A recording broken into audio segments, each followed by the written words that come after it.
এইটো ৰাষ্ট্ৰীয় কাৰ্যসূচী।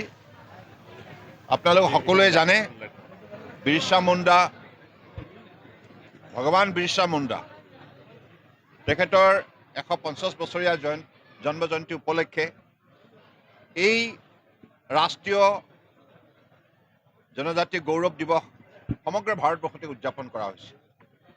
মাননীয় প্ৰধানমন্ত্ৰী নৰেন্দ্ৰ মোদী ডাঙৰীয়াই তেখেতৰ যোৱা 10 বছৰ সফল কাৰ্যকালত বিজেপি নেতৃত্বাধীন NDA চৰকাৰখনে ভাৰতবৰ্ষৰ প্ৰতিটো জনগোষ্ঠীৰ জনজাতিৰ সকলোৰে সম উন্নয়নৰ বাবে যি সাৰ্বজনীন নীতি গ্ৰহণ কৰিলে, সবকা সাথ সবকা বিকাশ, তাৰ ফলত আজি ভাৰতবৰ্ষ শক্তিশালী হৈছে। মাননীয় প্ৰধানমন্ত্ৰী নৰেন্দ্ৰ মোদী ডাঙৰীয়াই বিশ্বাস কৰে ভাৰতবৰ্ষৰ প্ৰতিগৰাকী নাগৰিক যদি শক্তিশালী হয়, উপাৰ্জনক্ষম হয়, সুস্বাস্থ্য অধিকাৰী হয় আৰু প্ৰতিটো জাতি জনগোষ্ঠীৰ কৃষ্টি সংস্কৃতি ভাষা সাহিত্য সুৰক্ষিত হয়, ভাৰতবৰ্ষৰ 5000 বছৰ পুৰণি সভ্যতা সংস্কৃতিৰ যিটো গৰিমা, যিটো শক্তি, ইয়াক পৃথিৱীয়ে প্ৰত্যক্ষ কৰিব পাৰিব, আৱিষ্কাৰ কৰিব পাৰিব। আৰু ভাৰতবৰ্ষৰ যিমান সম্পদশালী এখন ৰাষ্ট্ৰ কংগ্ৰেছৰ অৱহেলাৰ কাৰণে, ভ্ৰষ্টাচাৰী দুৰ্নীতিৰ বাবে, অকমন্যতাৰ বাবে 60 বছৰ পিছ পৰি থাকিল। কিন্তু মাননীয় প্ৰধানমন্ত্ৰী নৰেন্দ্ৰ মোদী ডাঙৰীয়াৰ বলিষ্ঠ নেতৃত্বত উচিত নীতি আৰু পদক্ষেপ, পৰিকল্পনা, শাসন ব্যৱস্থাৰ ফলত আজি ভাৰতবৰ্ষৰ প্ৰাণ পাই উঠিছে। বিশ্বৰ 5ম সৰ্ববৃহৎ অৰ্থনীতি হিচাপে আজি নিজৰ পৰিচয় দাঙি ধৰিবলৈ সক্ষম হৈছে।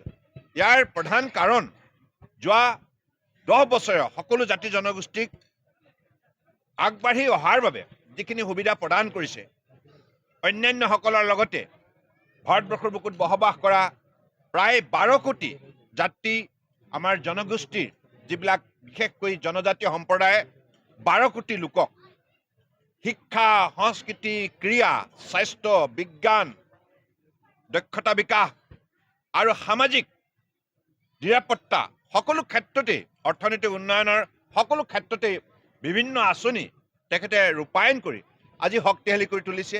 আৰু ভাৰতবৰ্ষৰ জনজাতি লোকসকলে যাতে নিজৰ স্বাভিমানক লৈ জীয়াই থাকিব পাৰে, সন্মান সহকাৰে জীয়াই থাকিব পাৰে আৰু অন্যান্য জনগোষ্ঠীৰ সৈতেও, উন্নত জনগোষ্ঠীসকলৰ সৈতেও যাতে সমান্তৰালভাৱে খোজ মিলাব পাৰে, তাৰ বাবে আধুনিক সকলো ধ্যান ধাৰণা সা সুবিধা প্ৰদান কৰা হৈছে।